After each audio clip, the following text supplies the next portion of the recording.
Hello friend, welcome to my channel. मैं हूं सविता। दोस्तों, ये क्लास है सुपर टेट एग्ज़ाम की, जिसमें हम ज्योग्राफी यानी कि भूगोल के 25 प्रश्नों को करते हैं। तो आप देखिएगा कि कितने प्रश्न आप सही कर पा रहे हो, क्योंकि ये सारे प्रश्न काफ़ी इंपॉर्टेंट है सभी प्रतियोगी परीक्षाओं के लिए। तो चलिए क्लास को स्टार्ट करते हैं। देखेंगे आज का हमारा पहला प्रश्न क्या है। सूर्यातप यानी कि इंसोलेशन किसे कहते हैं, ये आपको बताना है। ऑप्शन नंबर ए है पृथ्वी से बाह्य अंतरिक्ष में सूर्य से प्राप्त ऊर्जा, या पृथ्वी के ऊपरी वायुमंडल में सूर्य प्राप्त ऊष्मा ऊर्जा, या पृथ्वी के धरातल पर सूर्य से प्राप्त ऊष्मा ऊर्जा, या फिर उपयुक्त में से कोई नहीं। तो इंसुलेशन हम कहते हैं पृथ्वी के धरातल पर सूर्य से प्राप्त ऊष्मा ऊर्जा को इंसुलेशन कहा जाता है, यानी कि सूर्यातप कहा जाता है। ऑप्शन नंबर सी में दिया गया है, ये हमारा बिल्कुल सही हो जाएगा। अगला प्रश्न है, सूर्यातप सर्वाधिक कहाँ से प्राप्त होता है। कहाँ प्राप्त होता है? भूमध्य रेखा पर, ध्रुवों पर, कर्क एवं मकर रेखा पर, या भूमध्य रेखा के 10 डिग्री उत्तरी व दक्षिणी अक्षांश के मध्यवर्ती भाग पर। तो सूर्यातप हमें प्राप्त होता है भूमध्य रेखा के 10 डिग्री उत्तरी व दक्षिणी अक्षांश के मध्यवर्ती भाग को। यहाँ पर हमारा ऑप्शन नंबर डी करेक्ट हो जाएगा। तो ये आपको याद रखने हैं, क्योंकि जो ये भाग होता है उत्तरी व दक्षिणी अक्षांश का, इसमें सूर्य वर्ष भर लंबवत चमकता है। तो यहाँ पर ये आपको हमारा ऑप्शन नंबर डी सही हो जाएगा, आपको याद रखना है। अगला प्रश्न देखिएगा, ध्रुवों की ओर सूर्यातप की मात्रा कम होने का कारण क्या है। ध्रुवों की ओर सूर्य की किरणों का लंबवत होना, या ध्रुवों की ओर सूर्य की किरणों का तिरछा होना, या ए और बी दोनों, या फिर उपयुक्त में से कोई नहीं। तो जो ध्रुव होते हैं यानी कि जो पोल्स होते हैं, उस पर सूर्य की किरणें तिरछी पड़ती हैं, इसलिए सूर्यातप की मात्रा भी कम होती है। यहाँ पर ऑप्शन नंबर बी बिल्कुल करेक्ट हो जाएगा। अगला प्रश्न है कि ध्रुवों पर विषुवत रेखा का कितना प्रतिशत सूर्यातप प्राप्त होता है। 20%, 30%, 40 और 10%। ध्रुवों पर विषुवत रेखा का कितना प्रतिशत प्राप्त होता है सूर्यातप? तो 40% लगभग प्राप्त होता है, इसलिए ऑप्शन नंबर सी यहाँ पर करेक्ट हो जाएगा।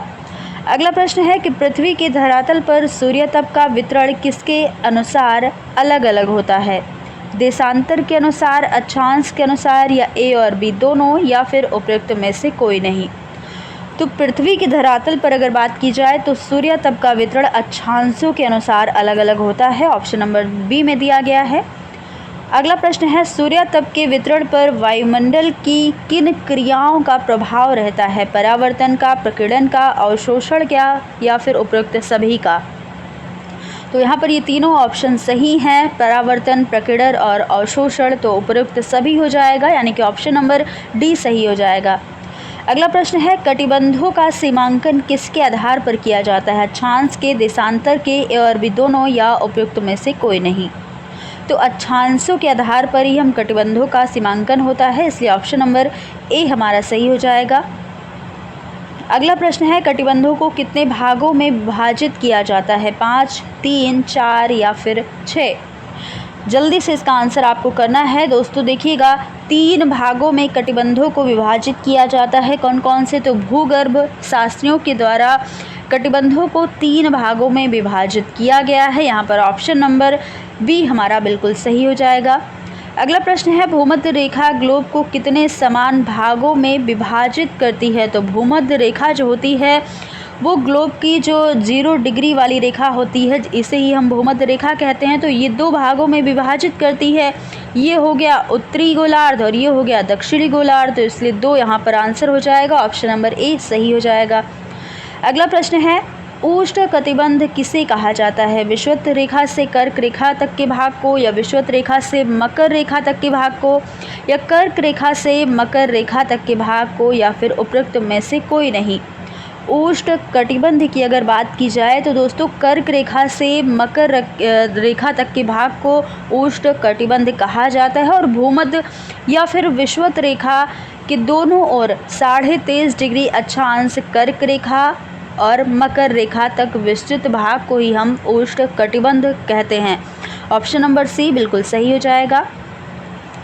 अगला प्रश्न है, भूमध्य रेखा पर सूर्य की किरणें कैसी होती हैं। तिरछी पड़ती हैं, लंबवत पड़ती हैं, ए और बी दोनों सही है, या उपयुक्त में से कोई नहीं है।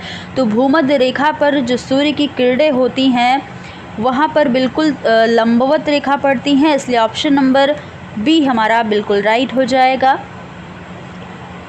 अगला प्रश्न है, शीतोष्ण कटिबंध का विस्तार कितने डिग्री अक्षांशों के मध्य पाया जाता है? 0 डिग्री से 23.5 डिग्री उत्तरी और दक्षिणी गोलार्ध, या 23.5 डिग्री से 66.5 डिग्री उत्तरी और दक्षिणी गोलार्ध के बीच, या 66.5 से 90 डिग्री उत्तरी एवं दक्षिणी गोलार्ध के बीच, या 30 से 60 डिग्री उत्तरी एवं दक्षिणी गोलार्ध के बीच।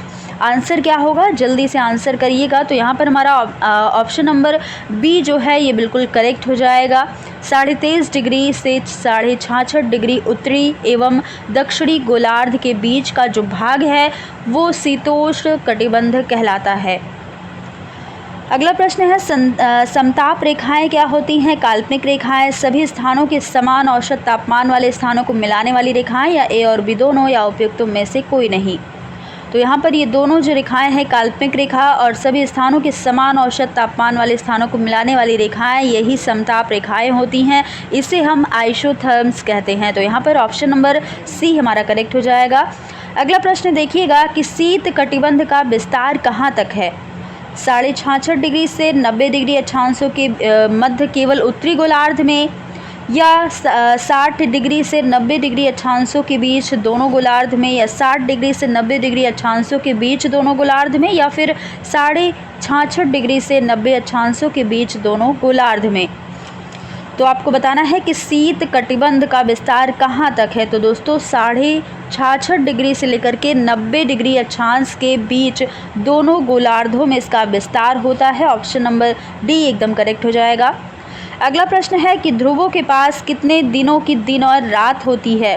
3 महीने दिन, 3 महीने रात, या 3 माह दिन, 9 माह दिन, 3 महीने रात, या विषुवत रेखा के समान, या 6 माह दिन, 6 माह रात।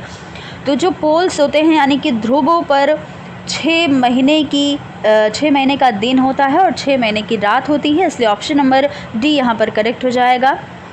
अगला प्रश्न है, भारत के किस भाग से होकर के कर्क रेखा गुजरती है? भारत के लगभग बीच से गुजरती है, ये भी पॉइंट सही है। और भारत के पूर्व पश्चिम दिशा से, ये भी यहाँ पर सही है। और भारत के 23.5 डिग्री उत्तरी अक्षांश से होकर के, ये भी सही है। तो यहाँ पर सारे ऑप्शन बिल्कुल क्लियर है, बिल्कुल सही है। ऑप्शन नंबर डी हमारा उपयुक्त सभी यहाँ पर ऑप्शन नंबर डी सही हो जाएगा। अगला प्रश्न है कि किन कारणों से पृथ्वी पर दिन रात का होना, ऋतुओं का परिवर्तन, ज्वार भाटे का आना और सूर्य चंद्र ग्रहण का होना संभव हुआ है? पृथ्वी की घूर्णन गति, पृथ्वी की परिक्रमण गति, या चंद्रमा के द्वारा पृथ्वी की परिक्रमा करना, या उपयुक्त सभी। तो दोस्तों पृथ्वी अपनी धुरी पर घूमते हुए सूर्य की परिक्रमा करती है और चंद्रमा अपनी धुरी पर घूमते हुए पृथ्वी की परिक्रमा करता है, ये तो आप सभी जानते हैं। और सूर्य जो है वो चंद्रमा और पृथ्वी का इस विशेष संबंध के कारण पृथ्वी के धरातल पर दिन और रात होती है, ऋतुओं का बदलना भी होता है और ज्वार भाटे का आना तथा सूर्य व चंद्र ग्रहण का होना भी इसी के कारण संभव है। तो यहाँ पर ये सारे ऑप्शन सही हो जाएंगे। ऑप्शन नंबर डी हमारा बिल्कुल करेक्ट हो जाएगा। अगला प्रश्न है, पृथ्वी की कितनी गतियाँ होती हैं? 2, 3, 4 या फिर 5? तो आपको बताना है कि पृथ्वी की गतियाँ जो हैं ये 2 प्रकार की होती हैं। पहली तो घूर्णन गति या दैनिक गति जिसे हम रोटेशन कहते हैं, या और दूसरी जो है वो परिक्रमण या वार्षिक गति जिसे रिवॉल्यूशन कहा जाता है। तो 2 प्रकार की गतियाँ होती हैं, रोटेशन और रिवॉल्यूशन। तो 2 यहाँ पर आंसर हमारा ए सही हो जाएगा, ऑप्शन नंबर। अगला प्रश्न है कि पृथ्वी की घूर्णन गति किसे कहा जाता है?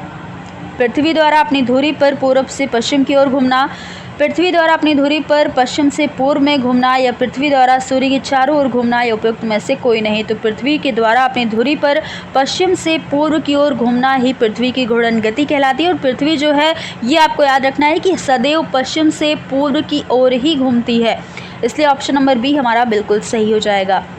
अगला प्रश्न है, पृथ्वी का अक्ष अपने कक्ष तल के साथ कितने डिग्री का कोण बनाती है?